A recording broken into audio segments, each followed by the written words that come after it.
Glenn McClure here with the Watershed Voices project, and wanted to talk a little bit today with one of our science partners here, Curt Stager from Paul Smith's College, and Curt, tell us a little bit about some of that lake core sample work that you've done, and also about some of the experiences you've had with music and science. Sure. So sediment cores are samples from the bottoms of lakes where the annual layers of debris from the lake and the surroundings accumulate kind of like pages in a book over time. And people like me can read those pages by taking little samples back through time through those layers underneath the lake and reconstructing climate, vegetation change, human impacts on the environment, and things like that.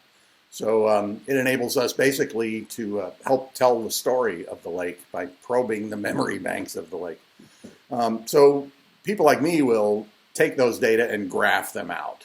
And so we talk to each other in that form. But to reach a wider audience, it really helps to use other languages besides the mathematical charts and things. And that's where the arts come in and also help communicate the stuff, which Glenn is a master at.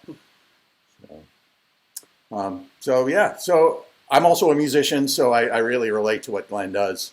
He'll take this chart, maybe put a little data points on there, and then turn them into musical notes.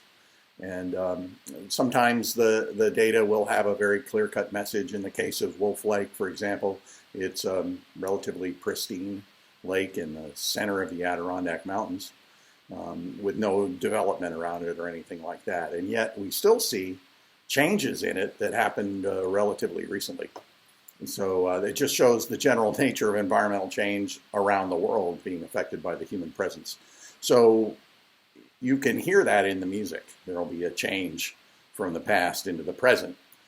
So rather than just taking in the information with your eyes, your ears are also doing that. And then when you combine the arts with the sciences, you're basically combining your mind with your heart. So it kind of helps you have a fuller human experience when you talk about the science.